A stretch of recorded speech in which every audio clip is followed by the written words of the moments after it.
Welcome everyone to our Identity Theft, Fraud, and Scams workshop. We're excited for everyone to join us today. Our presenter is Shamika Joseph. Shamika, do you want to take a moment to introduce yourself? Thank you. Hello, everyone. My name is Shamika Joseph, and I am a learning experience designer here at GreenPath. And thank you all for joining today.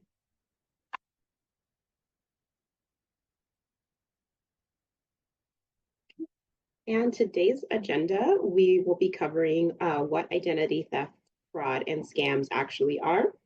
And then we'll be spending a few minutes talking about elder fraud specifically. And lastly, we will share steps to take if you experience identity theft and fraud, as well as things that you can do to prevent yourself from falling victim.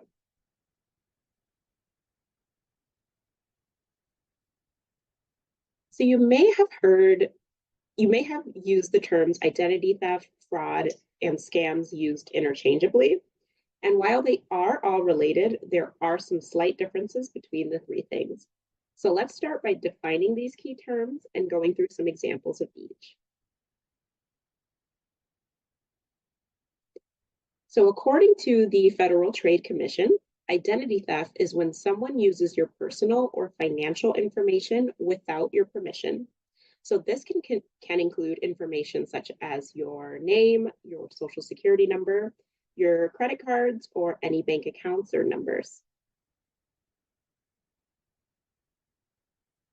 And an identity thief could then use your information to do a variety of things, such as like applying for credit, opening new accounts in your names, or even filing unemployment claims or tax refunds using your identity, but making sure that that money goes to the accounts that only they have access to.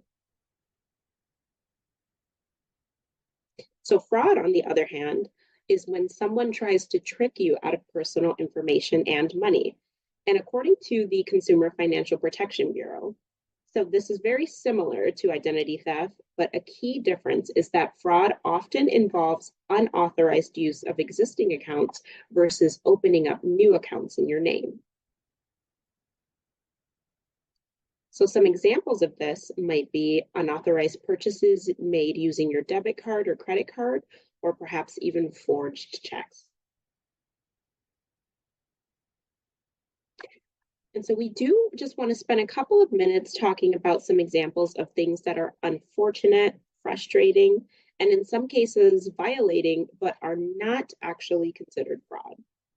So the first of which being giving someone permission to use your debit card or credit card or account information, then they may use it for more than you have expected or in a way that you did not actually agree to. So again, definitely understand that this is frustrating and very unfortunate, but if authorization was provided to the individual to use your card or account, this would not typically be considered fraud. So another example would be not canceling a subscription or a membership or a free trial before you are charged. If your card information was entered when you signed up, that provides authorization for them to charge you as agreed, meaning that this would not be considered fraud. So sometimes companies are willing to refund you, which is definitely worth exploring if this does happen, but a fraud claim would typically not be applicable.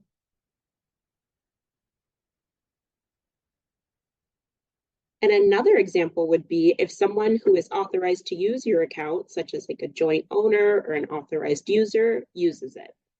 So this can happen sometimes when elderly parents add their adult children to their account or in cases of divorce. If you do share account access with someone you expect may try to use the funds or ring up charges, explore what steps you can take to remove them from the account or separate the funds into individual accounts. In the example of divorce, you may need to speak with your lawyer about how you are required to handle this. And one final example of unfortunate situations that are not actually fraud. If your kiddos get a hold of your card or use saved payment information in any of your devices to make purchases without your knowledge. So as more and more kids use apps with in-app purchases, it's strongly recommended that you do not keep payment information saved in devices that your kids have access to in an effort to avoid this. And finally, let's talk about one more key term, scams. So scammers are intentionally deceptive and try to trick you into actually providing them your information or money. A key difference between fraud and scams is that scams are often harder to recover losses from, as there is typically some type of authorization provided. And some examples could be romance scams. So that's when someone starts a fake relationship, typically online, to build trust and then eventually start asking for money. Scammers may also use phishing to try to get people to provide personal information that is then used to steal their identity or commit fraud. So scammers have gotten really, really clever, and each day they're showing that they're getting better at doing this. They use a variety of methods to steal your information, including but not limited to emails, text messages, phone calls, ransomware, and more. So let's review a few examples of scams and how they could be identified as such. So many of us receive shipments regularly, so meaning that it's common to receive shipping and delivery notifications. So this one immediately looks suspicious. So as you can see, even though it says UPS, that is not the actual UPS logo. And it is a little hard to see, but the from email address is not from a UPS domain. The package number in the email also does not match the package number in the subject line, which is another clue. There are also several other buttons and links throughout the email that they really hope you click on. Chances are these are a link to a website that will either download something to your computer unknowingly or try to get your personal information. Last but not least, if you do search that address that's at the bottom of the email, it pulls up this location here, which looks nothing like a UPS shipping facility to me. Now let's take a look at another example, but this time I want you to tell me what makes this email look suspicious. Yeah, if you want to go ahead and just chat those in, we'll keep an eye out on the chat for those.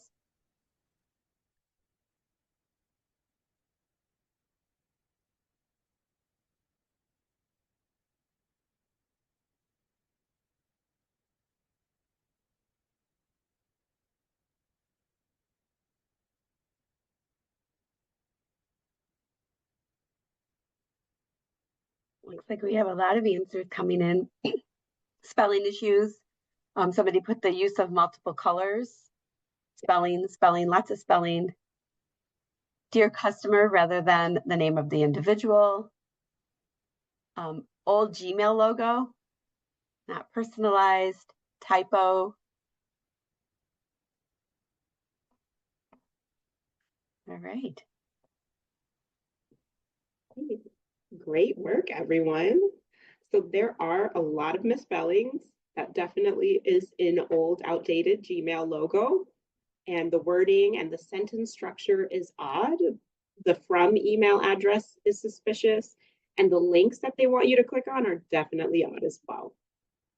There's also a lot of urgency in this email, and that's common. They try to make it urgent so you're not thinking clearly about how customer is misspelled, or it's the wrong logo, or that it doesn't entirely spell out the email address. And then suddenly there's a button that you can click on to make it go away. That's the kind of urgency that they want to create for you. And some other scams to be aware of are AI scams. So, with the rise of artificial intelligence in the last few years, it's no surprise that AI scams are on the rise as well. So, many AI scams, much like other financial scams, are conducted via phone call, text, or email. A specific kind of AI phone call to be vigilant of are voice cloning scams. So voice cloning is when your voice or the voices of those from people you know are taken from social media, voicemail messages, etc., and used for impersonation or fraudulent purposes. So be aware of calls that you receive from numbers that you don't recognize. Pay attention to the tone and the cadence and listen for more robotic sounding noises and voices. And additionally, pay attention to any text messages, emails, or any other forms of communication that claim to be from your financial institution. Always make note of any new phone numbers or email addresses and confirm with your financial institution.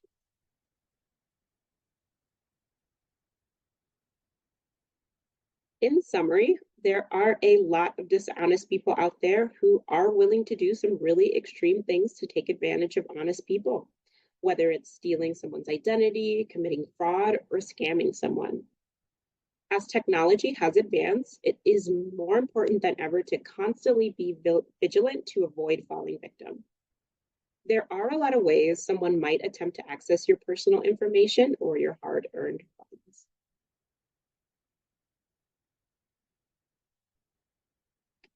So one other example that we want to spend some more time on because it is so prevalent is elder fraud. Unfortunately, there are scammers out there who specifically prey on and target older adults. While this is referred to as elder fraud, most examples fall under the definition of scams because the efforts are typically centered on getting elderly individuals to provide information or send money to themselves. There is a perception that older people may have more money in the bank to target, and some people believe that elders may be more susceptible to scams. So whether you consider yourself an elder or love and take care of an elder, here are some things that the National Council on Aging shares as common examples of elder fraud to be aware of and guard against. Sweepstakes scams.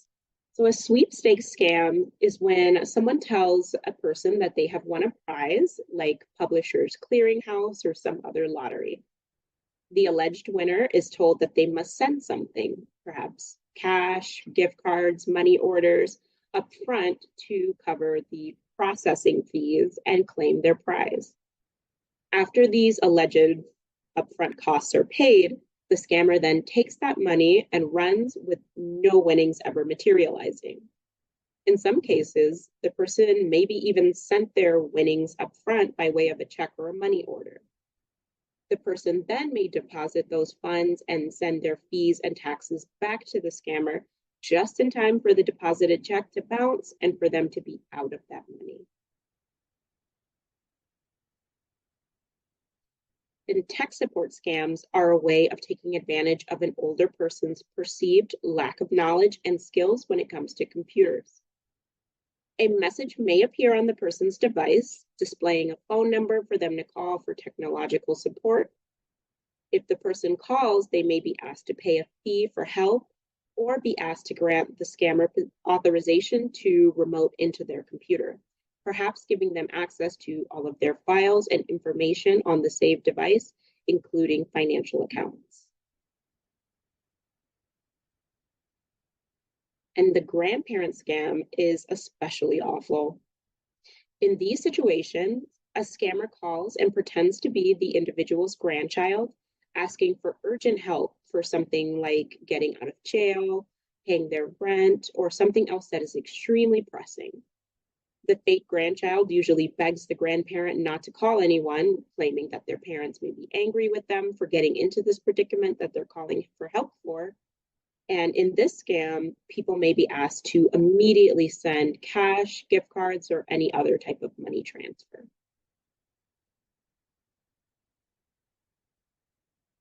And some scammers will impersonate various government agencies, such as the IRS, Social Security Administration, or Medicare, in an effort to demand various payments urgently or pressure individuals to provide personal information that is then used to steal their identity. This is one of the most common scams that elders experience. These scammers may be able to even spoof the actual government agency's phone number, potentially appearing as the agency they are pretending to be from on the phone caller ID.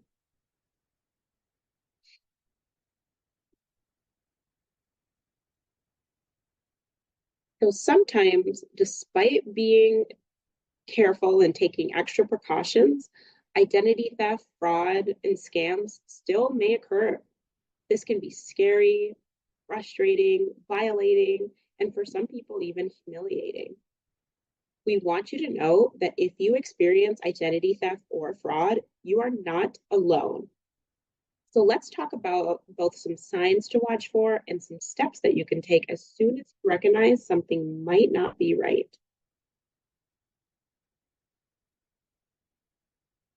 So if you notice unusual transactions on your accounts, take action immediately, even if they are small charges. Sometimes scammers will push through very small charges like $1 or less to confirm if a card is still active or not. They hope the charge is small enough to go undetected by the account holder or hope that you might just ignore it because it's so small. However, if the charge is not blocked or disputed, they may then try to push through a larger charge on that account. And if you notice a charge that you don't recognize, do a little research. Sometimes valid transactions do come through under unexpected names.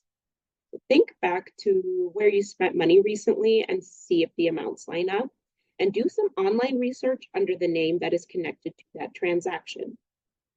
If you are unable to put your finger on what it is, reach out to your financial institution immediately to dig deeper and take action if needed before someone cleans out your account.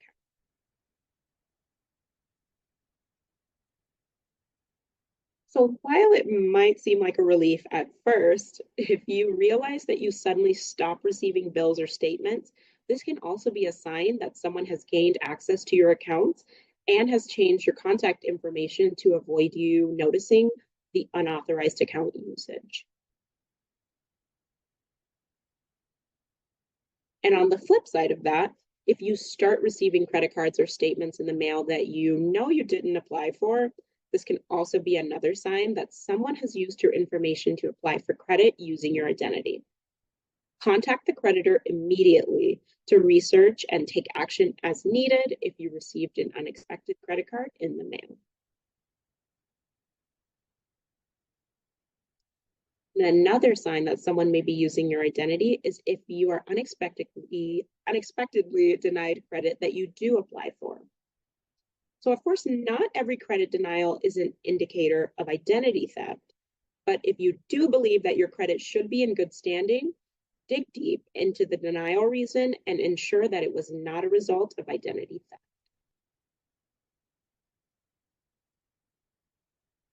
And finally, whether you are combing your credit report after a credit denial or simply reviewing it for accuracy, which is typically recommended to do at least once a year, if not more often, and can also be done at annualcreditreport.com. Look for any unknown accounts or inquiries on your credit report, which could indicate someone is using your personal information to apply for credit. Even if accounts are not actually opened, unrecognized inquiries can be a sign that someone is using your information to try and open up something. Okay, so if you notice any of these things, well, what now? Well, first, take a deep breath. Like we mentioned, experiencing identity theft, fraud, or scams can bring on a lot of emotions. This is not your fault. You're not alone, and it's going to be okay. And if you are experiencing identity theft, someone is using your information to open accounts in your name, file a report with the Federal Trade Commission at identitytheft.gov or by calling 1-877-438-4338. They will gather some information from you and walk you through the steps to take, including what additional authorities may need to be alerted.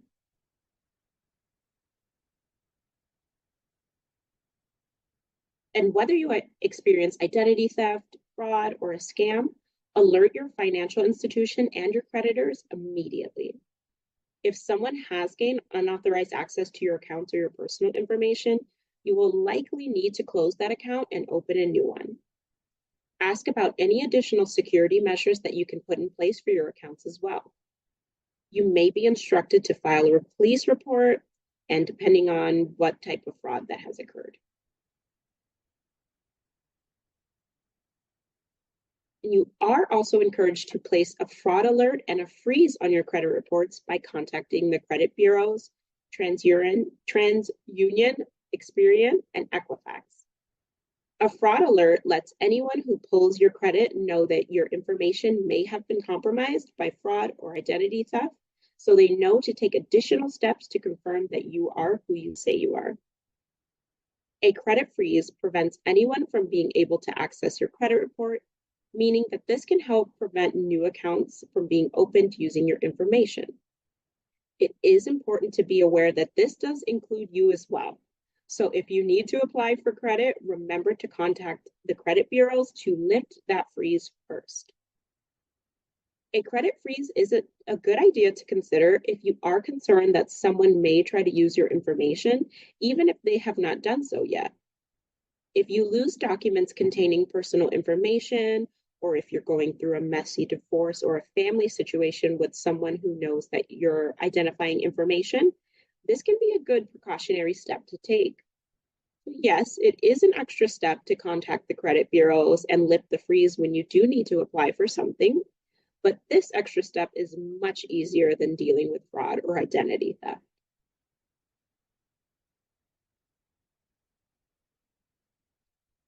And finally, if someone gets a hold of your information that shouldn't have it, change your passwords for all of your accounts immediately. Enable multi-factor authentication as well, meaning someone will be unable to hack into the account and change the password without also having access to your phone or your email to confirm that requested change.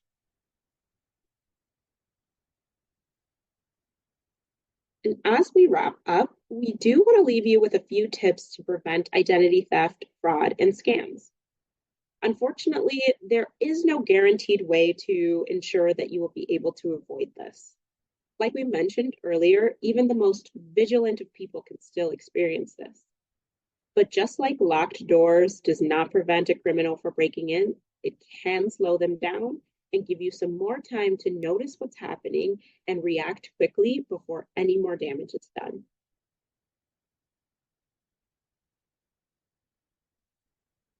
So first, if someone reaches out to you, whether it's by phone, email, or text message, and is being very high pressure and urgent with their demands, pushing you to take action without thinking it through, consider this a huge red flag. Especially if this communication is unsolicited or unfamiliar, it's extremely rare that something would truly need such immediate attention that you cannot take some time to confirm the legitimacy of the request first. As a general rule, never give personal or financial information to anyone you did not initiate communication with. Another way to protect yourself is to know what to look for by staying up to date on common scams. Knowing what other people have experienced can also help you be alert to similar scam attempts. Sometimes scammers will target similar groups of people in similar areas, so keep an eye on the news for any new scams that may be popping up near you. You can also install trusted software to protect your devices from cyber scammers. Additionally, be sure to always create a password for your devices. If you leave your computer, tablet, or phone somewhere accidentally and it ends up in the wrong hands, a device password could be the difference between someone stealing your identity or not. Similarly, keep an eye on websites you visit to ensure that they are secure. Look at the HTTPS at the front of a website's URL. The S stands for secure and indicates that that website is taking additional security measures. This is especially important to check on any websites that you will be entering any of your personal financial information onto.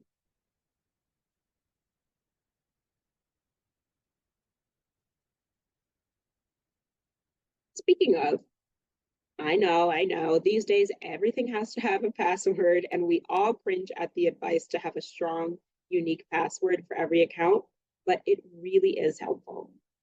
If a scammer gets access to a password, the fewer accounts that they have access with, the better.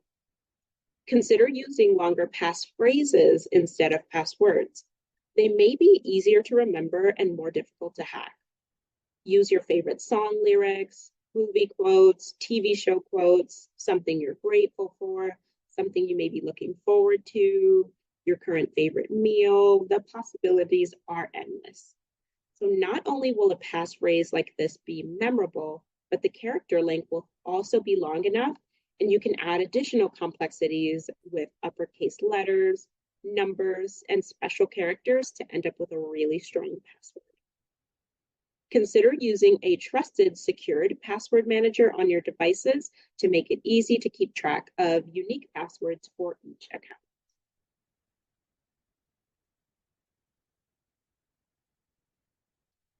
It is extremely rare that a financial institution, creditor, or government agency would reach out to you and ask you to provide personal information unsolicited.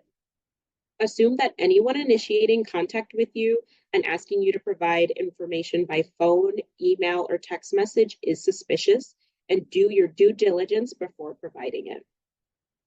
Any financial institution or government agency would be glad that you're keeping your information safe and would encourage you to verify the request first.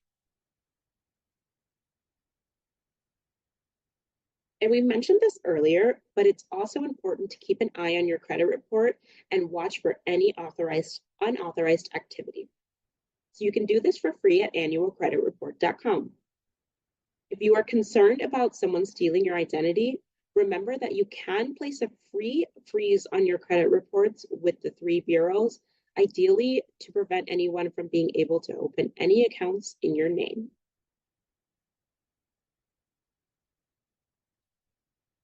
And finally, trust your instincts. If something feels weird or seems off, anyone who is truly trying to help you will not be upset that you want to confirm the legitimacy of their request. Hang up the phone and call the company's verified phone number from your statements, credit report, insurance card, or any official verified website, and not a phone number that the person on the phone tells you to call for confirmation. If they try to talk you out of this, it is further proof that you are right to be skeptical. Don't be afraid to ask questions or ask someone that you trust for their opinion on the situation if something doesn't feel right. It's always better to be safe than to be sorry.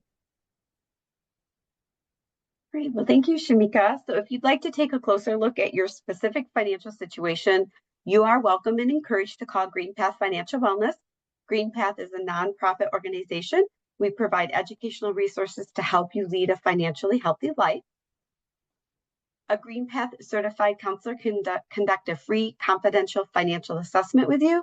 This involves taking a look at your budget and collaborating to develop an action plan to help you work towards your financial goals. GreenPath can also talk about financial concerns or goals you have related to things like your credit, housing, student loans, or debt. And of course, review that credit report with you if you're concerned that you might be a victim of a fraud or scam. If you want to learn more about identity theft, fraud, and scams and how to prevent it, check out our resource hub. And you can find that at my.greenpath.com. And I'm going to throw that in the chat for you.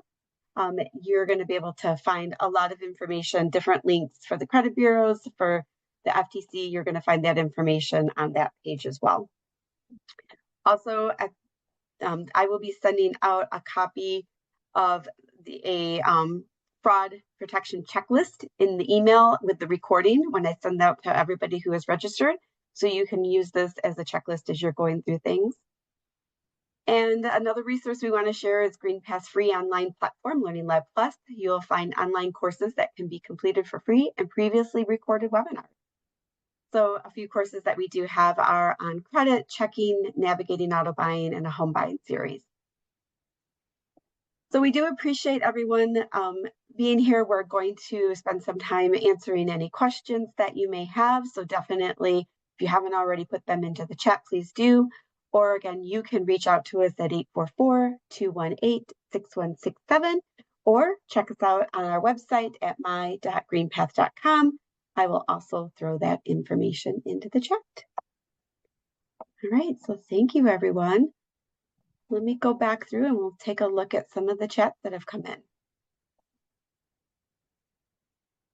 Right.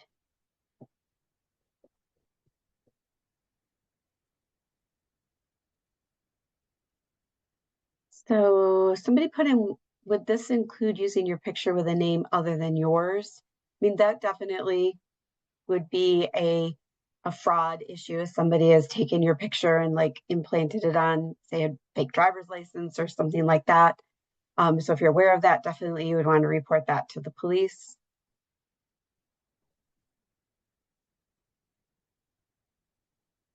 Just scrolling here.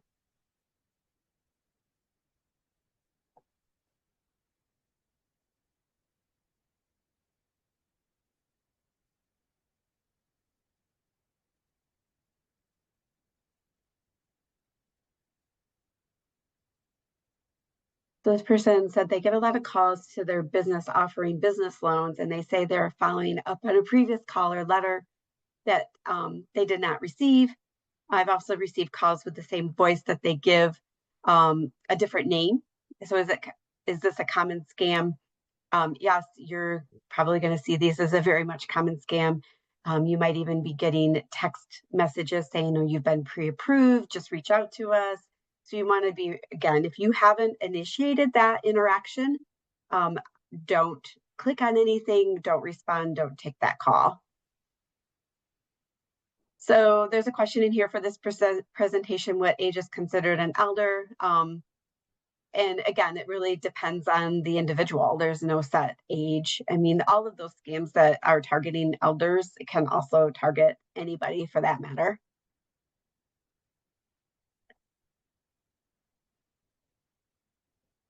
So here's one, what should be done if your social security number lands on the dark web? I locked Experian, but the others weren't successful. So if you're referring to the other two credit bureaus, TransUnion and Equifax, I would reach out to them again to request that freeze. I'm not sure of any reason that they wouldn't have done it for you if you're concerned. Shamika, anything to add there? Yeah, definitely reaching out. Yeah, it's a little strange that they didn't block all of them, but definitely reaching back out to them and getting that freeze for them all. So here's a couple questions. It says, my sister received a call and the caller knew her name, maiden name, and social security number. What should she have done during and after the call? It's been about a month since the call. You know, and where that information came from, they could have, again, it could have been stolen from some site that she put it in. Some stuff can get from social media. You want to be really, really careful what you're putting on social media as far as your, the maiden name could have come from that, your kids' names.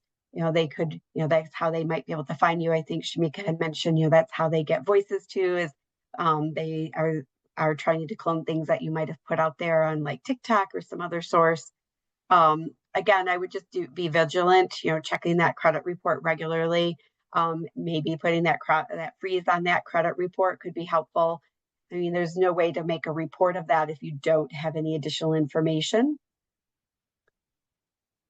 And this, the second one was I went on a link to order a gift. I went on a link to order a gift. I had not ordered from them, but they populated my charge account info and my address. After that, I didn't place the order. What should I do? It might not be the site that populated it. It might be your cookies that you have previously given that information and that card may have popped up. Again, if you're concerned, you could contact your credit card company, ask them to close that and reissue you a new card with a new card number. That would probably be the safest thing to do if you're concerned. I received a Publishers Clearinghouse stating I've won a prize. I always select report as scam. Haven't actually done it. Yes, probably a good idea. Do you need to contact all the bureaus to cancel? Lost the question here. And cancel the freeze? Well, probably you would, unless you know specifically which bureau the creditor that you're applying for credit with is going to use. So if they're willing to tell you, then you could just remove the freeze from that one. If they're not telling you, if you aren't actually physically talking to somebody, you would probably want to prepare yourself to do it for all of them.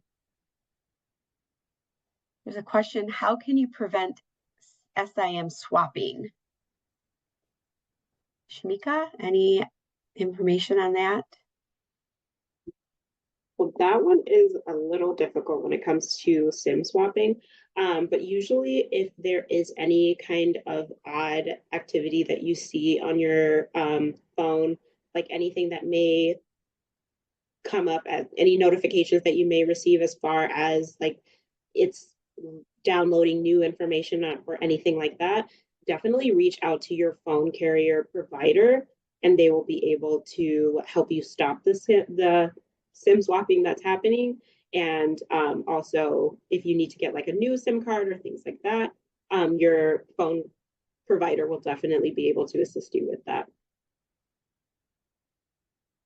There's one, what about charities asking for money and they call back by another person to collect the credit card information? I would decline, and I would call the charity that you want to contribute to that you know is reputable and do it directly from you initiating that call instead of somebody calling you.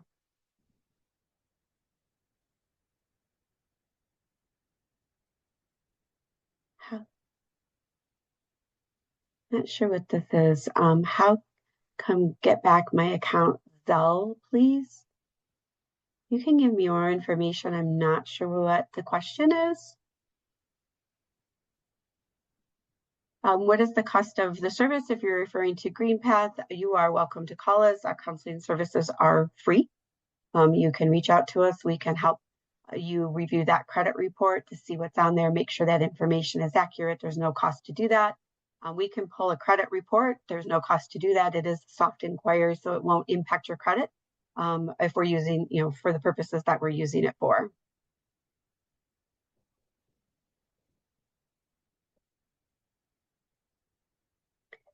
Somebody said they got signed in late. I will be sending out a link to the recording, if not by Friday, for sure by Monday.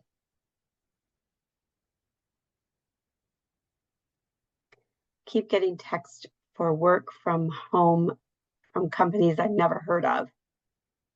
I would just opt out, tell them to stop and see what happens. Anything to add there, Shamika? Yes, I get those text messages a lot too. They're very annoying. And if you have an Apple device, you do have the option to delete, and they give you an option to either delete the message or delete and report junk. Definitely hit the delete and report junk button. When you do that, Apple does take a note of all of those numbers and then they forward them onto your phone carrier so they know not to continuously send you out those text messages and they're flagged as like spam numbers. So whenever you get like any kind of suspicious text message, and you have an Apple device specifically, I'm not sure about Android, but I believe they may have the same capabilities as well. Definitely delete and report junk. So there's one here. I'm in need of assistance after the damage has been done. When is it too late to fix it? I mean, it's never too late to start. Definitely, again, you're also filing the police reports if you can, filing the report with the FTC, contacting your financial institutions, contacting the credit bureaus, filing disputes with the credit bureaus. I mean, there's a lot of steps that unfortunately needs to be taken, but it's never too late to start doing those things so that you can work towards cleaning those things up.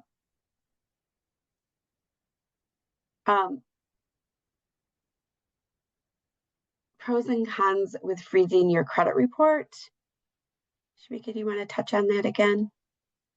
So the pros are definitely going to be that you'll have that extra layer of security on your accounts, and especially if you are already suspicious that somebody may have access to your information, then putting that freeze will make sure that no one else will be able to apply for additional credit or any kind of credit without having any of your consent. The cons would definitely be there. The only cons that I can think of, and that, like we mentioned before in the presentation, is that it just might be a little bit of an extra hassle to unlock your accounts every time that you're applying for credit, which can get a little annoying. But it is that extra layer of security for freezing your accounts that you have peace of mind that no one else can be able to access your information without that freeze being lifted by you. Great, thanks, Shamika. So there's one, I'm getting calls regarding a wreck I was in. If you're, I guess I don't know the type of calls. I mean, some people, could potentially be looking at police reports and getting information. People like to listen to scanners and find out what's going on and get information. So I'm not sure what you're referencing, if it's insurance, if it's attorneys, or what type of callers you're getting. Somebody's asking if we can share the recording with others. Absolutely. Shamika, somebody was asking about reliable password managers. Do you have any suggestions? There are different apps that you can use. If you have like a Google has a password manager that you can use specifically, I know of that, as well as like different authenticator apps for two-factor authentication. I use Google Authenticator personally for all of my accounts. If you do have an Apple device, they do have a built-in password manager, and Apple's typically pretty good about encryption, so you can be confident that it's pretty safe there. And again, same thing with Android. Not sure if they do have the same kind of password manager, but I'm sure they do. But there are also like special apps such as Google Password Manager, Google Authenticator, etc. So this person said they came in late. Did we address the medical identity theft and unemployment identity theft where someone applies for an employment in your name? Typically when that happens, there's a thing that you can respond back to the unemployment office where it was. I know we had that happen in our household. My husband had somebody had tried to apply for unemployment during the pandemic, and we responded back to the unemployment agency in the state where we live. Never, nothing happened. Nothing came of it. So they weren't able to get access to the benefits. And then as far as medical, you would want to definitely report that to the medical insurance carrier, and they may issue you a new card or new information to use. Anything else you want to add there, Shamika? It's definitely all good points. Reporting it back to the correct agencies and letting them know and going from there. So there's one, I'm not sure if I'm understanding this one. They are really calling signing up health programs that offer credit cards. I'm not sure I have enough information for that. I mean, a lot of health programs come, you could take on a flexible spending account, the health savings account. They're not credit cards, but they work similar. Then there are some agencies that are credit card companies that do offer credit cards specifically for medical purposes. So if you weren't able to pay upfront for services that you were needed, your medical provider might recommend this credit card to be able to cover the cost so that you can receive services. I'm not sure if that's what you're referring to.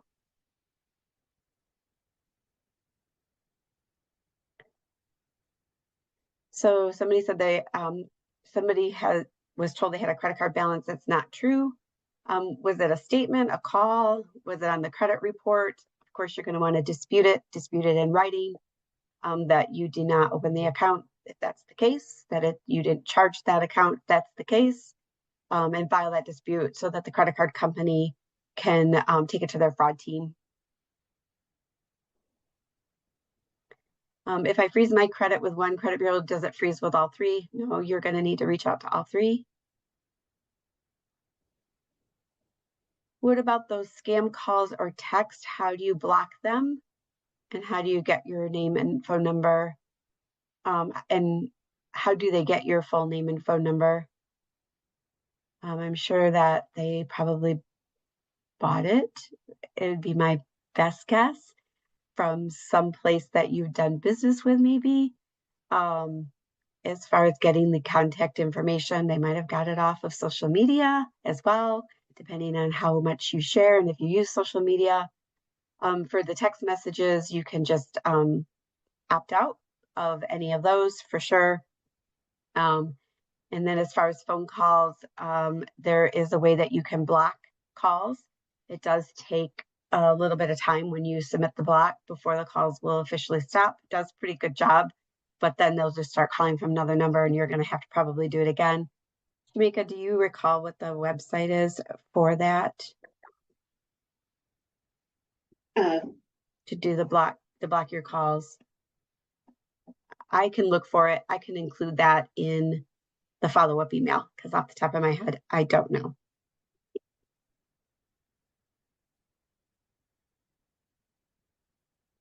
What are the loan callers wanting? Personal information or financial accounts? Probably at all.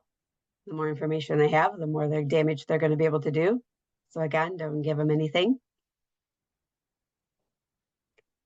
If our information is on there, should we be concerned? Is it common for people's information to place on there? I'm not sure on where you're referring to.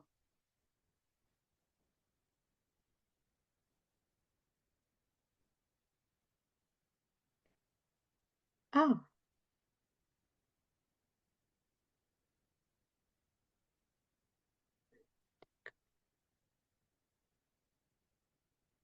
This, so there's a very specific situation that was in here. If, this one that you gave the information to this person you thought you could trust, and then wasn't able to trust them.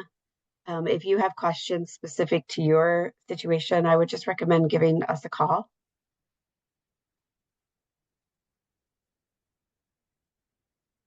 So this person said that her mother has had money stolen from the checking account or savings accounts harder to access for scammers. Shamika, do you want to take that? Any thoughts on that? there's still a risk when it comes to accounts in general. Like, as long as someone can get your personal information, it's easy to get into your accounts in general. When it comes to the difference between checkings and savings, I would say because checking accounts are used a little bit more frequently and are made for, and typically you use like online purchases and things like that. Anything you're using a debit card is typically connected to a checking account.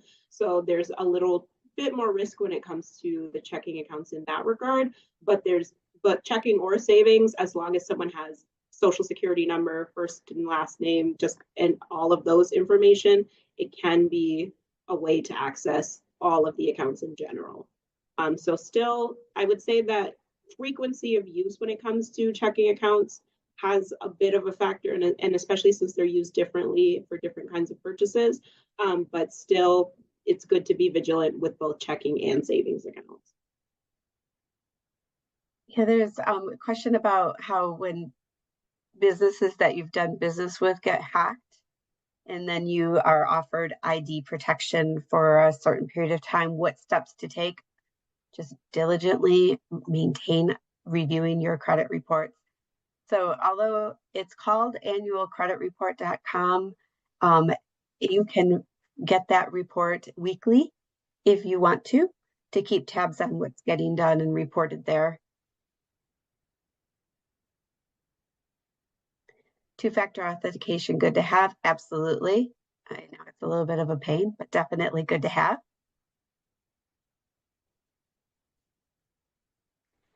So somebody's saying that their brother passed away. Should I place a freeze on the credit bureau so his info won't be used?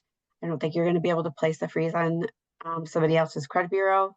So you could send the death certificate to the credit bureaus so that they're aware. Anything else you want to add there, Shamika? Yeah, I'm sending in the death certificate so they're aware.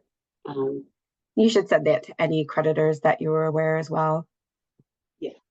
Financial institutions, all of it. There's a lot here still. I'm trying to go through these.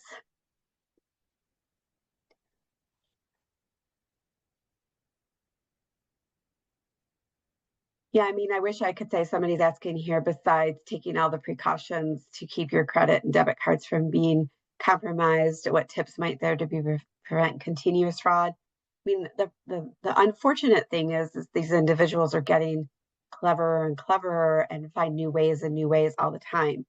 So is there a perfect tips to be able to prevent this? unfortunately, probably not, other than being very diligent and being aware, checking your statements very carefully and making sure that there aren't transactions. Again, that $1 transaction is a huge red flag. If there's a transaction, even if it seems small and not worthy of time, it could lead to much bigger things. So really keeping track of everything, try not to use your debit cards if you can, try to use a credit card that has more protections associated with it. As far as you can easily cancel that and get a new card, with your debit card, you can cancel it. But if that's, if they're finding other ways to get into your account, it could lead to more difficult things to have to work through.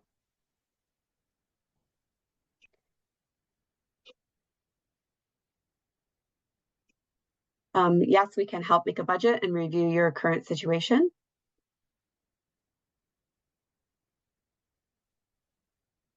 Somebody made a note that Android offers the scam text option too. Thank you.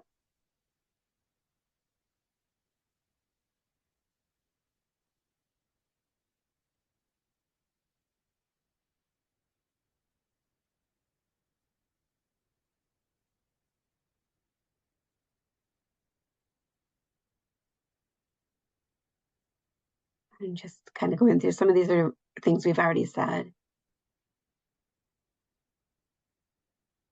Yeah, if you've never been in the car accident and you're getting these things, yes, they're phishing for sure.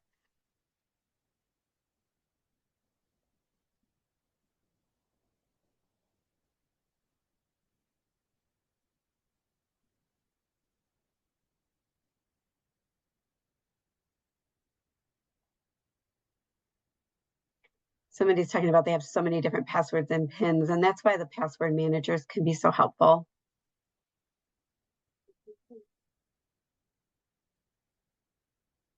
Yeah, I'm not sure what the robocall block number is. There is. I'm going to see if I can get that, and I'll send that in the follow-up email.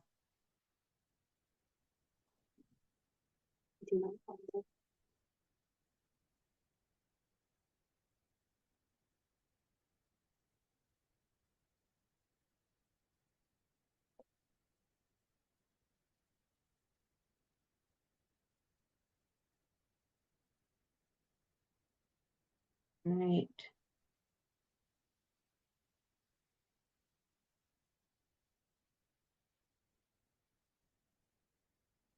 How safe are identity theft companies? Can they be hacked as well? I mean, I think anybody could potentially be hacked. But as far as safety, I mean, a lot of it is, are they doing something for you for the cost that you could do for yourself? And are you, if you want to use them for convenience, that's probably, you're not going to get anything most likely from them that you couldn't do. Shamika, anything you want to add to those? I would agree with that. If you feel that there is some value when it comes to that, as far as like the identity theft companies and things like that, I sometimes, depending on the service that you use, they may also have password managers and things like that, which could be helpful. But overall, if there's things that you can do yourself, such as like locking your accounts and things like that. When they're getting text messages about health insurance, they just usually text back saying no. Yes, I get them all the time as well. I'm not sure, how you get on these lists of these things, but probably every week I get something like that.